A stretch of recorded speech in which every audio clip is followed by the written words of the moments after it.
You walk into your barn on a Tuesday morning and the smell hits you first. Not just old hay and animal bedding, something else underneath it. Something sour and wrong. You flip on the light and there it is. Feed bags gnawed open.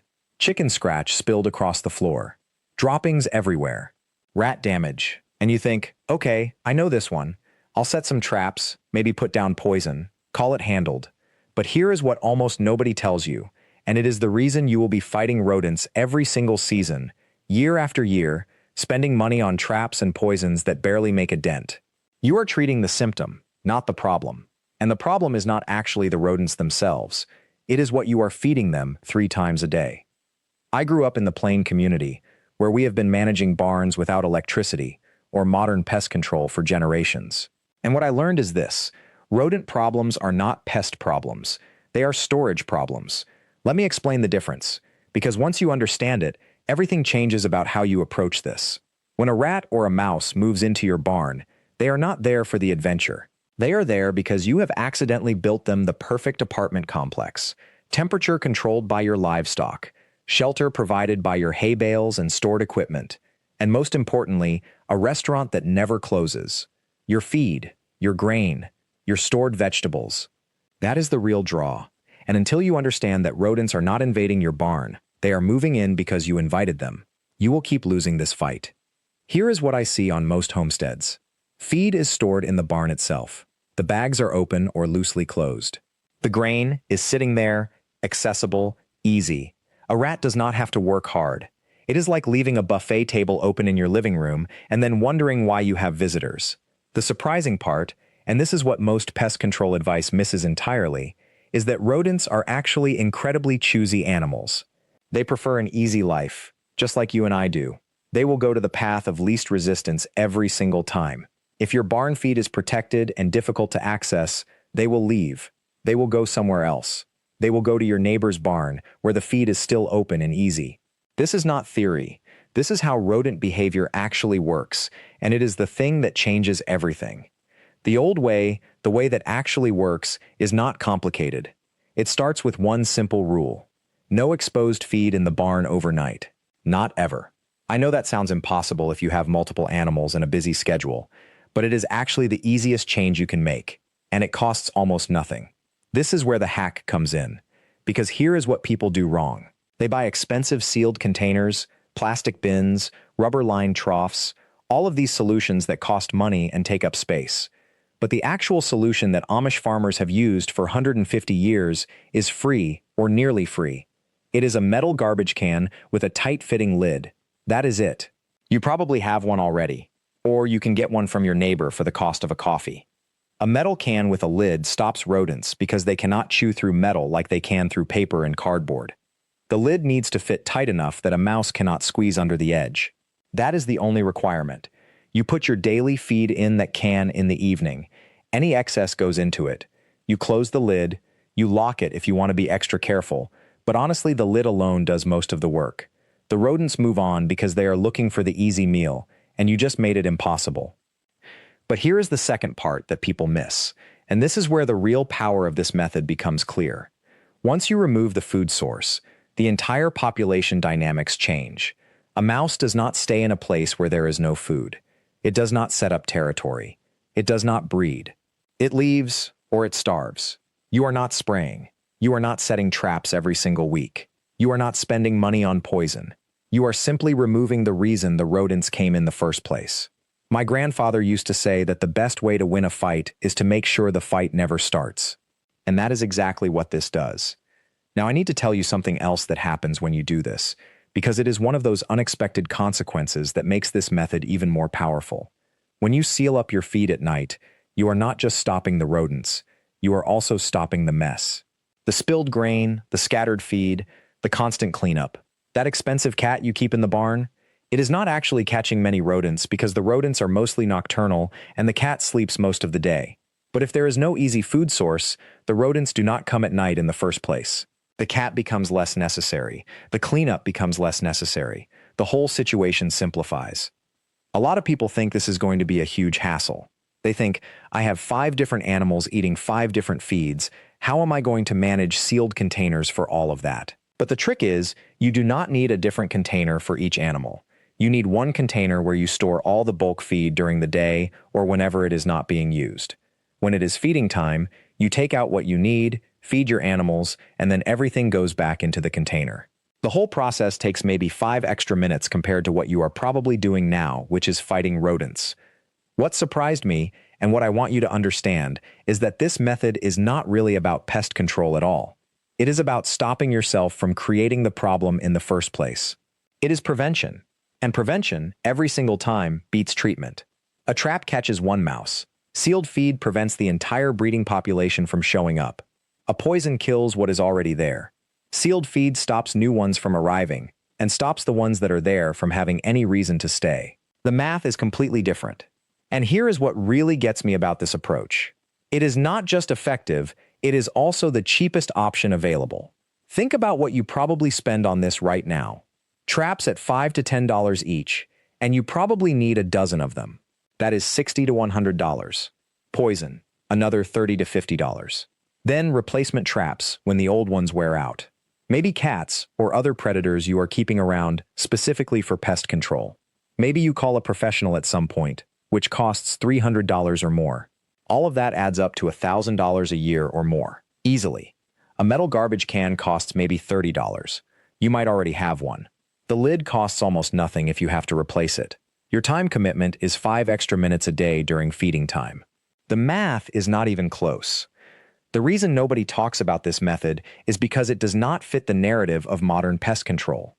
There is no product to buy. There is no spray or powder with a fancy label. There is no ongoing service contract.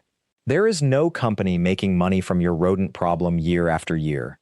This is just you, a garbage can, and understanding how animals actually behave. It is too simple. It is too cheap. It does not generate revenue for anyone except you, in the form of money you do not have to spend. But that is exactly why it works. And that is exactly why old farming communities figured this out generations ago, and have been using it ever since. Now let me show you exactly what happens when you combine this storage system with the other piece most people miss. Because sealing your grain is step 1. Step 2 is understanding that rodents do not just appear. They move. They migrate from one food source to another. And if your barn becomes harder to feed from than the neighbor's barn, they will leave. They will actually abandon the space and go somewhere easier. This is not theory. This is how they survive. A mouse or a rat has to eat constantly. They cannot afford to work hard for food when food is easy somewhere else. So when farmers around here clean up their barns, organize their storage, and eliminate the casual snacking opportunities, something almost magical happens. The rodents stage a little evacuation. They leave. They find farms that are still messy, still offering free food, and they settle there instead. You become the hard target. You are not worth the effort. But here is what stops most people cold. They clean their barn once, see immediate results, and then they stop doing the work. Life gets busy. Harvest comes. Winter sets in, and suddenly they are back to tolerating a little mess here, a little spillage there, and the rodents smell that shift immediately. They come back. Not because your storage failed, but because you relaxed. The system only works if you maintain it. This is why the Amish and Plain communities I know do not think of pest control as something you do once. They think of it as something you maintain. It is not a project. It is a practice. Every single day during feeding season, you are checking for spills. Every week, you are sweeping. Every month, you are inspecting the containers for any breach or wear. This is the invisible work that nobody sees and everybody dismisses. It is why their barns stay rodent-free, while other operations spiral into an endless cycle of infestation and treatment. And here is something else they understand that most modern farmers do not. Rodents are not really the problem. Rodents are the symptom. The problem is that you have created an environment where rodents thrive. You have provided food, shelter, and safety. You have basically built them a resort and then acted surprised when they checked in. The reason the barn stays clean is not because the farmer is obsessed with cleanliness. It is because the farmer is obsessed with making the barn inhospitable to rodents. There is a massive difference between those two things. One is about appearance. The other is about strategy. When you shift your thinking from cleaning up mess to creating an environment where pests cannot survive, everything changes. You stop doing busy work. You start doing work that actually matters. I watched a farmer last spring who had been fighting a serious rat problem for 2 years. He had tried poison, he had tried traps, he had hired an exterminator twice. He was spending roughly $40 a month on solutions and still losing feed to rodents. So we sat down, and I explained this system to him. Not the containers alone. The whole picture. Seal the food, clean the floor, remove the shelter, control the environment, make the barn hard to live in. He looked at me and he said, "That is a lot of daily work." And I said, "Yes. But you are already doing a lot of work. You are doing exterminator work and trap work and poison work, and it is not fixing anything. You might as well do work that fixes it." He decided to try it. 6 weeks later, he called me. No rats. Not fewer rats. No rats. The poison was gone. The traps sat in the corner untouched. He was spending 15 minutes a day on maintenance instead of $40 a month, plus constant frustration. That is not a small win. That is a complete system change. The second thing that stops people is they think this approach only works for grain storage. It does not. This same principle applies to any food source on your property, your garden compost, your chicken's feed, your goat or horse grain, your root cellar stores, even your kitchen if you have rodent problems inside the house. The system is the same. Seal it, clean around it, remove alternative food sources. Make the environment hard for rodents. Watch them leave. A woman I know keeps chickens in her backyard, and she was dealing with rats that would come through at night, eating the chicken feed and multiplying faster than she could trap them. She bought expensive metal containers for the feed. She swept every evening. She removed all the scattered seed and debris. She did not change the chickens. She did not add more traps. She changed the food environment. In 2 months, the rats were gone. The chickens were happy. The cost was a few metal containers and 15 minutes of daily maintenance. This is the pattern you will see over and over if you pay attention to how old farming communities solve these problems. They do not buy their way out of it. They think their way out of it. They observe how the problem actually works, and then they build a system that addresses the root cause, not the symptom. It takes time to set up. It takes discipline to maintain. But once it is in place, it stops generating the endless cycle of failure and expense that most people accept as normal. You stop being a person who has a rodent problem.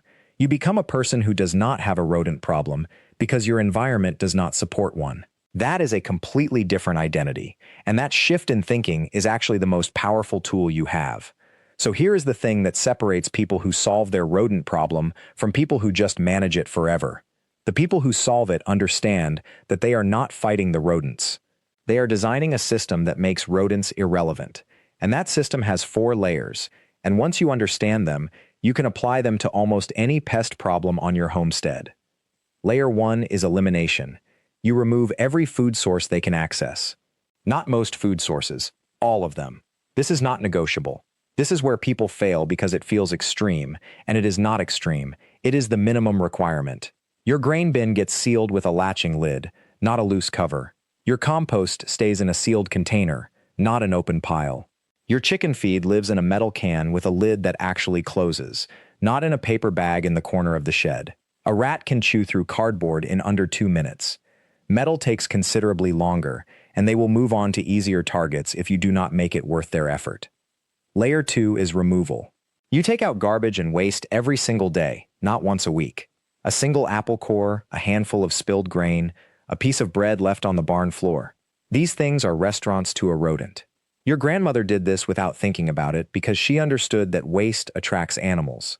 We have forgotten this lesson because garbage collection is convenient. But convenience is costing you a rodent infestation. Spend 10 minutes every evening removing every scrap of food waste from your work areas. Feed your scraps to animals that belong there, or compost them in a sealed container, or burn them. Do not leave them lying around as an open invitation.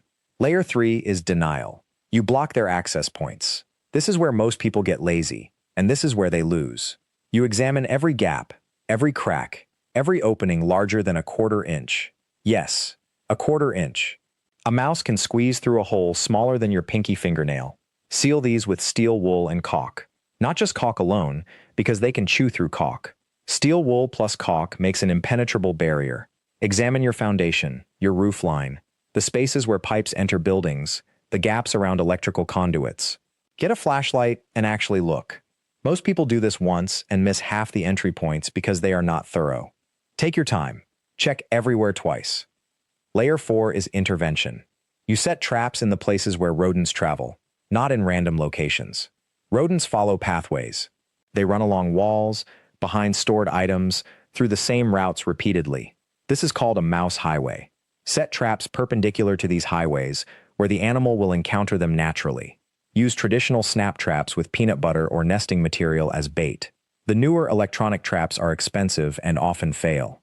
A snap trap costs 40 cents and works every time if you place it correctly. Check traps daily. A dead rodent left in a trap for a week becomes a disease vector and attracts more rodents. Now, here is what happens when you actually implement all 4 layers simultaneously. In week 1, the rodents that are already inside continue foraging but find nothing to eat. They are stressed, moving more likely to encounter traps. Your trapping success rate goes up dramatically. In week 2, you have killed most of the existing population and sealed the entry points, so new rodents cannot arrive. The few remaining animals are desperate and more easily caught. By week 3, you have achieved something almost nobody experiences. You have an actual rodent-free space. Not a space where you are winning the battle, a space where the battle is over. But here is the thing that determines whether this actually works long-term or whether you slip back into the old cycle of infestation and treatment. You have to maintain it. This is not a one-time project. This is a permanent shift in how you operate your homestead. Every single day, you remove food waste. Every week, you inspect your seals and reapply caulk if needed. Every season, you do a thorough check of entry points because weather and settling can open new gaps. You check traps even when you are not catching anything, because an empty trap tells you your prevention system is working. This is the part that separates the successful homesteaders from the perpetually frustrated ones. The people who win do not think of this as work they have to do. They think of it as part of how they operate. Just like you do not think of washing your hands as a burden. You do it because you understand why it matters. The same shift happens here. You stop seeing daily cleanup and regular inspection as tasks. You see them as the foundation of your functioning homestead, and when you make that mental shift, the physical work becomes easy. The irony is that this system actually saves you money. A lot of money. Call a pest control service and they charge you $150 to $300 per visit. And most people need multiple visits because external treatments do not address the root problem. You might spend $15 to $20 on materials to implement the 4-layer system. Steel wool, caulk, good snap traps, sealed storage containers. And then you are done. Permanently. No recurring expense, no ongoing treatments, no chemicals in your home. The traditional farming approach is not just more effective, it is also the cheapest possible solution. The deeper lesson here applies to almost every problem on your homestead, whether it is pests, crop failure, water management, or equipment breakdown. The old farming communities figured out that you can either spend money constantly trying to treat symptoms, or you can invest time once to address the root cause and then maintain what you have built. One path is endless. The other one has a finish line. Most modern people never experience a finish line with their problems because they have been trained to accept that problems are permanent and recurring. On a traditional farm, this is just normal. You solve the problem once, and then you live in the solution. You do not go back to a store and buy another product next month. You do not call a professional every season. You set up a system that works, and then you maintain that system because you understand that the maintenance is cheaper than the constant failure. That is not pessimism or paranoia. That is clarity about how things actually operate. So if your homestead has a rodent problem right now, you know what to do. But more importantly, you now understand why you do it. You are not just setting traps. You are building a system. You are not just cleaning up. You are establishing a standard. And you are not just fixing a problem. You are stepping into a completely different relationship with how your home operates. That is the real power here. That is what changes everything. And the same approach works for every other problem you face on your homestead. Mice, rats, insects, disease, crop loss, they all follow the same pattern. Something is wrong because you are treating the symptom instead of addressing the cause. The fix is not more product and more service calls. The fix is understanding how the problem actually works and building a system that makes the problem impossible. Once you see this pattern, you cannot unsee it. And your whole homestead changes because you have shifted from fighting problems to designing systems. Thank you so much for watching. If you found this approach helpful, please subscribe to the channel, because I share these old-school solutions every single week, things that actually work and cost almost nothing. Hit that like button so I know this resonated with you, and tap the notification bell so you never miss a new upload. The next video is coming soon, and I think you are going to want to see it. Take care, and I will see you next time.